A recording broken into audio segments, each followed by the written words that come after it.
you ever had one of those powerful gut feelings? That deep inner voice that just knows what to do?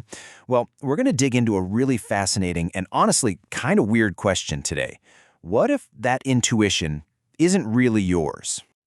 So this quote right here, this is the thought that sent me spiraling down this whole rabbit hole.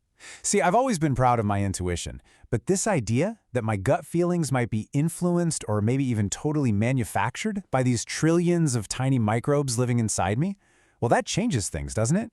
It's a personal question that ended up sparking this whole investigation.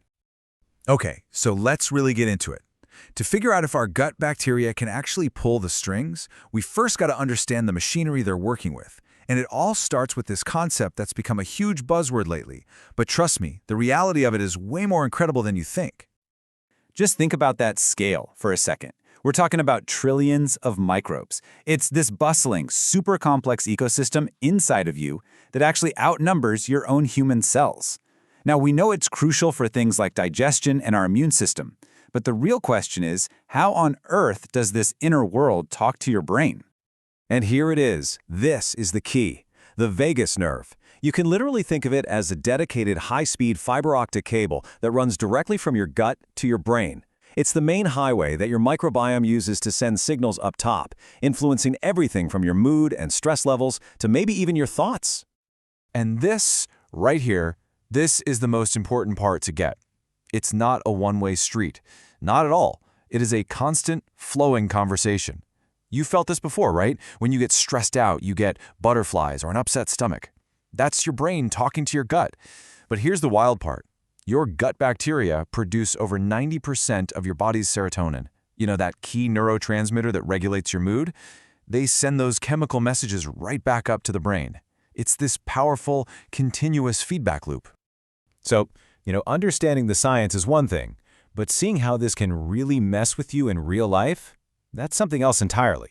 This is where that line between a biological signal and a true intuitive hit gets just incredibly blurry. Okay, I'll tell you a personal story. I once made a really bad business decision. I was feeling irritable, anxious, and I had this overwhelming gut feeling that I needed to walk away from a deal. It felt so real, so clear. But then, hours later, after I finally ate a decent meal, I realized my gut feeling was just my body screaming for fuel. I was hangry.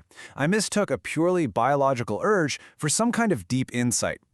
So, how can we actually tell the difference? This chart kind of breaks down the vibe of the feeling. A true gut feeling, a real moment of intuition. It tends to feel calm, it's persistent, and it's clear. It doesn't scream at you. It's more like a whisper. But a biological urge, that feels anxious. It's urgent. And here's the real tell. A biological urge almost always disappears or changes completely after you take care of a basic need, like eating, getting some sleep, or just drinking a glass of water. All right, so if our gut bacteria can create all this biological noise that we mistake for intuition, what do we do about it? I mean, we can't just ignore our gut, right? The answer isn't to distrust it, it's to upgrade the whole system. So, what's the actual plan? Let's get into the framework for making that happen. Now, I know this sounds like something straight out of science fiction, but the research is becoming undeniable. The actual composition of your microbiome has a direct, measurable effect on your mood, your stress response, and even your personality traits. So if you change the bacteria, you can literally change the signals they're sending to your brain. The framework for doing this is called the psychobiotic protocol. And you know what? It's beautifully simple. It really just boils down to two main steps.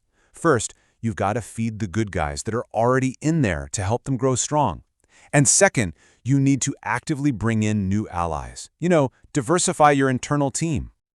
And here's what that actually looks like day to day. Feeding your good bacteria means giving them what they love to eat. Prebiotic fiber.